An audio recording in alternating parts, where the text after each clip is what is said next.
Hola amigos de Espacio Reducido, bienvenidos a nuestra sección de análisis. Hoy estaremos hablando sobre el derbi de la capital española, Atlético de Madrid 5, Real Madrid 2. Comenzamos.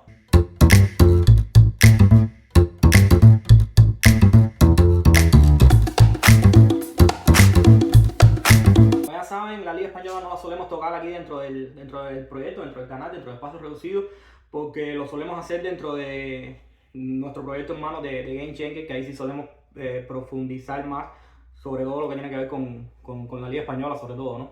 Pero bueno, yo creo que al final esto es un partido que quizás merece un poco la excepción. Y bueno, y además porque creo que también es el partido más destacado del fin de semana, ¿no? Al menos es más esperado como tal. También saben que siempre me gusta brindar una especie de contexto de cómo llegan los equipos a este partido, ¿no? Que yo creo que eso nos ayuda también un poco a entender mejor las decisiones de los entrenadores como tal. En Madrid venía de una racha muy buena, muy positiva, sobre todo en cuanto a resultados, en cuanto a juego, no tanto en sí, porque creo que el equipo había ganado muchísimo en lo que es control, esfuerzo defensivo, solidaridad, y bueno, había encontrado una conexión espectacular con lo que es Güler y Mbappé, pero bueno, quizás no había sido todo lo fluido que pretende que sea Xabi Alonso su equipo, ¿no? Creo que hay una particularidad muy importante en este Madrid, en el 11 que escogió Xabi Alonso, que fue la entrada de Bellingham.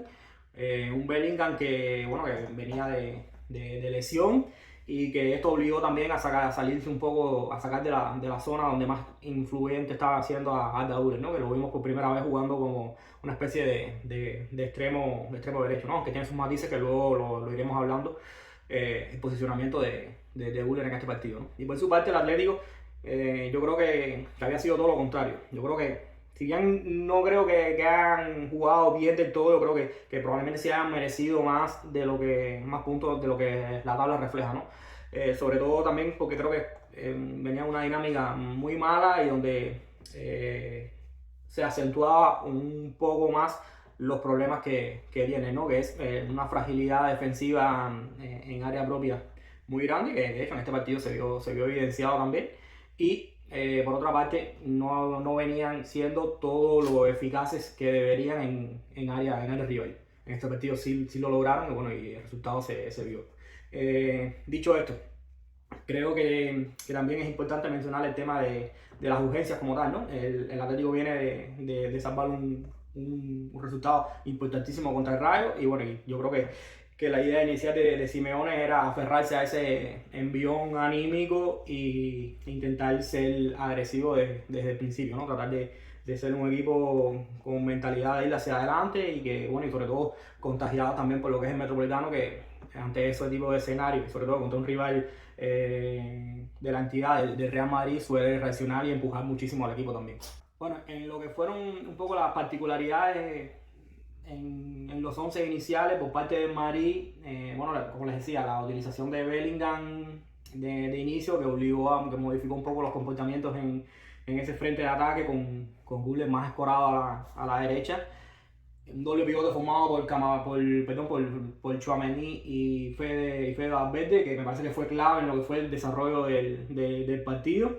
Y bueno, la utilización asimétrica de los laterales con Carreras, sobre todo en esa primera línea, y Carvajal en una mayor altura. Por parte del Atlético, como particularidad me quedo, bueno, con la pareja por el sector izquierdo de defensa más lateral izquierdo, con la utilización de Hanco en este partido como lateral izquierdo, que es un jugador que puede jugar lo mismo que lateral que es central, y ambos son jugadores con muy buen pie y que, bueno, luego durante el partido creo que al menos con balón yo creo que fueron fundamentales en los inicios de juego del Atlético. Me parece fundamental la decisión de colocar a Sorlos en la doble punta junto con Julián, una decisión que a priori podía haber sido cuestionable porque Sorlos no venía de todo bien, empezó la temporada con muchísimas dudas, pero bueno, valiente el Cholo ahí, yo creo que le funcionó a medias, pero le terminó funcionando. Y bueno, claro, me parece la utilización de Coque, que quizás es un jugador que en todas las quinielas a inicio de temporada íbamos a suponer que no iba a tener ese peso protagónico que sí ha venido teniendo durante temporadas anteriores, pero que ha empezado la temporada muy bien. Y me parece que cada vez que ha jugado ha sido un plus para lo que es el funcionamiento del Atlético de Madrid, sobre todo con balón. A mí me parece que el veterano jugador español dio una exhibición en el Metropolitano y fue una de las figuras del partido sin duda.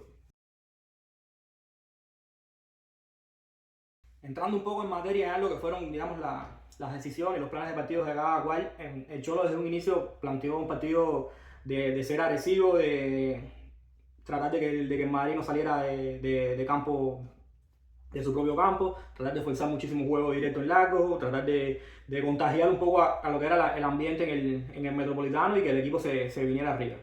Mm, para ellos el diseño fue bastante claro y yo creo que sobre todo tenía un matiz fundamental, que era enfocarse un poco en lo que era el doble pivote de Fede Valverde y Tchouaméni. Esos jugadores que quizás no tengan esa capacidad de gestión en esa zona y quizás les falta un poco de cintura también para jugar bajo presión como tal. Le falta un poco también de interpretación probablemente en este tipo de situaciones. La idea principal, como les decía, fue pareja de puntas sobre centrales de Madrid, extremos sobre laterales. Pablo Barrio iba sobre Bellingham y la particularidad era que Koke se adelantaba un poco más en ese mediocampo del Atlético y Koke solo tenía que gestionar a la pareja del doble pivote de Madrid, ¿no? Guller solía caer un poquito a zonas intermedias aquí, más o menos a la altura de Bellingham. Eso lo gestionaba con una persecución de Janko. Y bueno, aquí en esta zona de última línea le quedaba un 3 para 2 siempre, ¿no? Es decir, enfocados en, digamos que una especie de emparejamiento, ¿no? Aunque bueno, siempre hubo gestión de intermedias, obviamente, y muchísimo esfuerzo por parte de los externos, sobre todo. Pero la particularidad, como decía, era que cada uno en esos reinicios se emparejaba al hombre y el único que terminaba estando solo con dos jugadores era Kobe, que me parece que estuvo muy bien, pero también hubo muchísima incapacidad del Madrid para lograr conectar con estos jugadores en esos reinicios, ¿no? Claro, me parece lo que es la situación de Julián y de Sorlo en esa primera línea de presión, orientando y llevando el balón a donde ellos quisieran, tratando de evitar este tipo de conexiones como tal. Pero bueno, creo que a Madrid en general le faltó cintura para encontrar nuevos caminos a la hora de progresar en el juego, ¿no? Vimos muchísimo juego directo de Thibaut Courtois para encontrar directamente a sus atacantes y bueno, y atacantes que estaban siendo perdedores en esas situaciones de duelo y de juego directo. Como les decía, una de las claves del partido fue el doble pivote de Mari, que pasó muchísimo trabajo para intervenir en el juego y sobre todo intervenir de manera correcta. Tanto por incapacidad de ellos para leer distintas situaciones como porque una vez le llegaba el balón no fueron del todo precisos, ni en cuanto a la velocidad que tenían que imprimirle al juego, ni tampoco en cuanto a la precisión de los pases como tal. El Atlético lograba gestionar de manera muy fácil este segundo escalón para que el Madrid no lo controlara, como les decía, con Koke sobre todo, que estuvo muy pendiente de estos jugadores, a base de puro talento interpretativo como tal, y no tanto de piernas, pero lo hizo muy bien. Y bueno, porque yo creo que Julián y Sol lo entendieron muy bien esas situaciones de cuándo saltar, cuándo ser agresivo y cuándo no, y cuándo proteger un poquito más esa zona como tal, ¿no?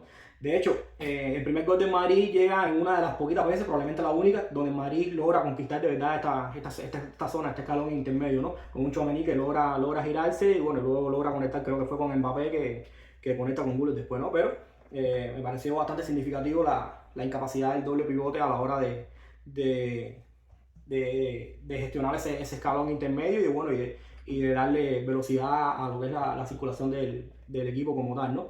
En un esquema que, como ven, muy posicional, en un 3-2-5, donde también me parece clave lo que es la figura de Carvajal, que es un jugador que no está adaptado quizás a darle esa amplitud máxima como tal y se siente un poco incómodo y que luego también en situaciones tras perdidas le queda muy alejado, ¿no? Y y el Madrid sufrió muchísimo también en situaciones tras perdidas porque la estructura estable que había encontrado en otros partidos quizás estaba un poquito trastocada en este encuentro contra el Atlético, sobre todo me parece por la utilización de Bellingham y bueno, y la utilización de Guller en el perfil contrario, ¿no? Esto obligaba, como les decía, a un Carvajal a estar muy alto y en situaciones que quizás no controle tanto con balón como sin balón.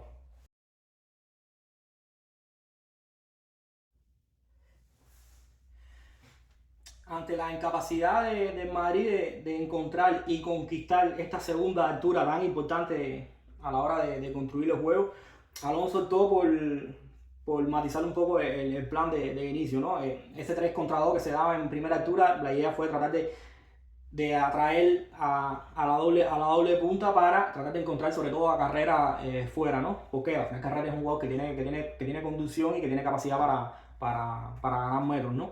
¿Cómo lo gestionó el Atlético? Con un Juliano que iba a la ayuda sobre Vinicius, al final tratar de emparejar ese 3-2-5 de Madrid, esa línea de 5 atacantes, tratar de emparejarlo y que no existiera inferioridad numérica por parte del Atlético aquí. Entonces, la idea era que Pablo Barrios, uno de los jugadores de esa segunda altura en defensa, fuera el que saltara sobre Carrera. Yo creo que un plan que sobre todo le ofrecía comodidad a la hora de establecer los emparejamientos, ¿no? Y el Madrid nunca encontró ventajas posicionales a la hora de progresar en el juego como tal, ¿no? Se dieron muchísimas situaciones de duelo y ahí el Atlético estuvo muy aplicado y también concentrado quizás o empujado por lo que fue el ambiente en el Metropolitano. Ganó muchísimas situaciones de duelo, incluso en este emparejamiento que se da en esta zona de Pablo Barrios con Carrera. Yo creo que el mediocampista del Atlético fue muy ganador.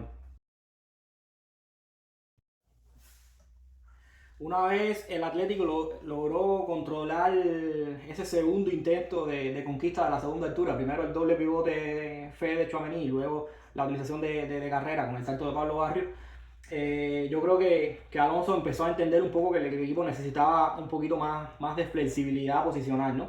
Y sobre todo vimos muchísimas situaciones donde Bellingham caía, descendía a esta altura, ya que no podía ser encontrado entre líneas. Al final la manera de intervenir es tratar de irse de esa altura principal, de esa línea atacante, tratar de salirse un poco de ahí. Vimos a Bellingham cayendo muchísimo a esta zona y vimos, por ejemplo, a Guller también cayendo muchísimo a esta zona. Vimos muchísimo intercambio posicional dentro de digamos que una ocupación de espacio racional que Xabi Alonso le interesa mucho, que es la de ocupar distintas alturas y carriles, ¿no?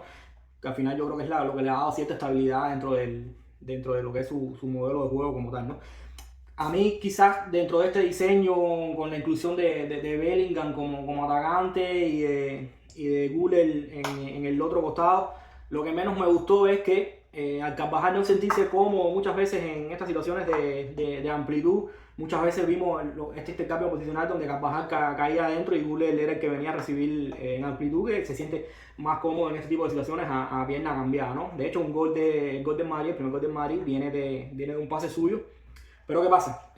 Siendo una utilización que le dio cosas a Xabi Alonso como tal, yo creo que aislar a Güler tanto del juego y sobre todo de situaciones donde puede intervenir una mayor cantidad de veces termina limitando muchísimo. ¿Por qué? Primero, porque la conexión Güler-Mbappé es la mayor certeza que ha tenido en Madrid en estos inicios de juego. Y segundo, porque no es lo mismo recibir en carril exterior más alejado y también obviamente al estar en carril exterior recibes menos veces de que lo que puedes recibir en carril interior, ¿no? Entonces, restarle cantidad y restarle calidad en cuanto a las intervenciones a Güler es un mal negocio, al menos para lo que es este Madrid a principio de temporada, ¿no? Luego quizás Bellingham explota Vinicius y se dan una serie de potenciamiento y de relaciones superiores a lo que es la actual Güler-Mbappé. Y quizás Alonso se pueda permitir el lujo de anclar un poco a Güler o darle un poco de juego, ¿no? Pero yo creo que hablando hoy a 28 de septiembre, creo que no es una decisión acertada aislar tanto a uno de tus jugadores más diferenciales, aislarlo tanto de juego, ¿no? Y luego, que bueno, lo hablaremos después un poco más tarde, el tema también de lo que es la fase sin balón, ¿no? Yo creo que este costado derecho del Madrid sufrió muchísimo en este partido como tal. Dentro de lo que fue el plan del Cholo como tal, hubo una decisión que, bueno, no es nueva, pero que a mí me parece que sobre todo contra este Madrid le aporta muchísimo, que fue la figura de Giuliano Simeone. Dentro del 4-4-2, Giuliano Simeone en secuencias de defensa posicional, de defensa en bloque, Giuliano caía a última línea y sobre todo un Giuliano que es buenísimo en situaciones de uno contra uno defensivo. Tener a Giuliano en este sector le da un plus tremendo a un equipo que se tiene que enfrentar a Vinicius, que se tiene que enfrentar a las caídas por la izquierda de Mbappé y que sobre todo le ofrece esa garantía, ese sacrificio constante y esa concentración a la hora de ir a los juegos. Yo creo que fue una de las decisiones claves del partido, y sobre todo enfocado en un Vinicius que venía de hacer su mejor partido, ¿no? Incluso el plan de Alonso también pasaba porque Vinicius fuera muy protagonista. Tanto fue así que en situaciones que se vieron muchísimo durante todo el partido, porque el Atlético fue superior, donde el Atlético construía y era el que tenía el control del balón y de las posesiones, vimos a un Madrid que defendía en una especie de 4-4-2, yo creo que por primera vez, con la particularidad de que Bellingham era el jugador quizás más cercano a lo que eran las ayudas de carreras en el lateral, ¿no? Y Vinicius estaba un poco más descolgado, ¿no? Algo que, como les decía, fue por primera vez, ¿no? Porque si algo ha insistido Xabi Alonso en este inicio de temporada es en las ayudas de los extremos por banda, ¿no? Pero quizás, como les decía, aprovechando también el buen momento o la buena dinámica del último partido de Vinicius, el nivel de confianza, quizás le quiso dar ese protagonismo a la hora de, de atacar luego, ¿no? Una vez recuperado el balón, tenerlo más cerca de situaciones de contraataque y no tanto hundido a la hora de hacer la ayuda, ¿no? Yo creo que le funciona a media en el sentido de que, bueno, un gol cae, más allá de que hay un error grave del inglés en una situación de transición, pero también yo creo que el gol se da por tener un poco también a Vinicius descolgado, ¿no? De hecho, la situación viene dada en una jugada donde hay un centro en esa zona de pico de área, por así llamarlo, y donde Vinicius no llega a la ayuda, ¿no? Vinicius se queda en una situación más bien de descolgado, y una vez el Madrid se va en transición 3-2, es verdad que Lenormand la gestiona muy mal, ¿no? Pero yo creo que es una decisión a tomar en cuenta, ¿no? ¿Por qué? Porque yo creo que fue un cambio también en lo que veníamos viendo, ¿no? En un esquema donde los extremos eran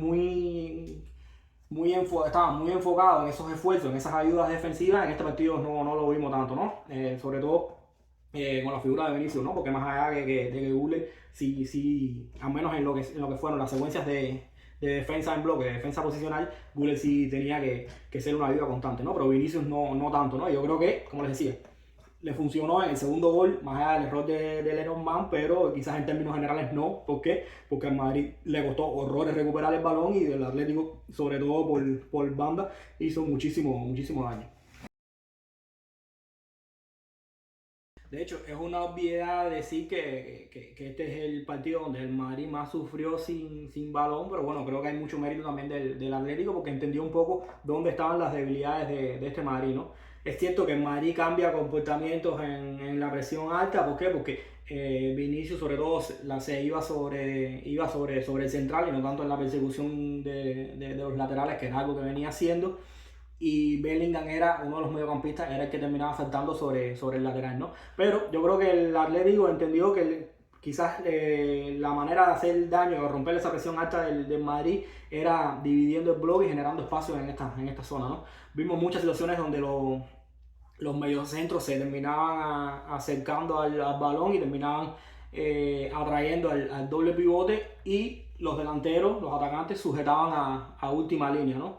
Y muchísimas situaciones de interpretativas como tal, ¿no? Pero de jugar un poco con lo que fueron los saltos y esa agresividad de Madrid en primera línea, y la pasividad en lo que era su última línea, ¿no? Vimos muchas situaciones de recepciones de los mediocentros en esta zona, vimos muchísimas situaciones de descenso de los puntas, y me parece que, como les decía, en Madrid, en lo que fue su diseño de presión, estuvo superadísimo durante todo el partido, porque tanto en juego directo como en protección de esta zona intermedia, como a la hora de entender un poco los reajustes y no ser tan agresivo, le costó muchísimo entender el partido, y sobre todo entender un poco las intenciones de Cholo. Frente a un Madrid que defendía en 4-4-2, se dio una situación muy ventajosa para el Atlético, ¿no? Les comentaba al principio lo que fue la importancia de la figura del Inglés y de Janko, jugadores zurdos de muy buen pie. ¿Y por qué? Porque se empezó a dar una situación que el Atlético le dio muy bien, que fue la de sacar a Carvajal de zona. ¿Cómo lo hacía? Con un Gullit que quizás en esta segunda altura le costó un poco gestionar lo que son los saltos de presiones como tal. Muchas veces el Atlético lo que terminaba haciendo era metía a Nico por dentro para fijar a Gullit y él quedaba como jugador libre Janko en este costado izquierdo, ¿no? Y muchas veces Carvajal terminaba saltando, pero terminaba saltando y el intervalo entre central y lateral se terminaba abriendo muchísimo, lo que terminaba propiciando que se limpiara mucho este pasillo de conexión directa de central con las rupturas dentro-fuera del punta, ¿no? En situaciones donde Madrid presionaba y era agresivo, intentaba robar hacia adelante, esta jugada y este pasillo como tal fue una fuente de alivio y de desahogo grandísimo para el Atlético, ¿no? En numerosas ocasiones logró el equipo progresar y asentarse en campo rival mediante este tipo de diseño como tal, ¿no? Luego, obviamente, yo creo que también estuvo favorecido porque tanto Julián como Solo, incluso el mismo Nico en situaciones más dinámicas donde terminaba cayendo a esta zona, estaban siendo ganadores tanto contra Militao como sobre todo contra Asensio en este tipo de situaciones, ¿no? Y el Atlético, una vez se daba en este tipo de situaciones, era capaz de progresar en el juego y asentarse en campo rival, ¿no? Como les decía, fue una situación muy, muy ganadora para el Atlético. Bueno, espero que les haya gustado este análisis. Recuérdense que todos los videoanálisis los hacemos con la plataforma Flux, FL-UX, y que si acceden a esta con el código nosotros, espacio 10, tendrán un 10% de descuento. Nada, si les gustó, como les decía, recuerden suscribirse, darle like y bueno, y lo esperamos aquí la próxima semana con un nuevo análisis.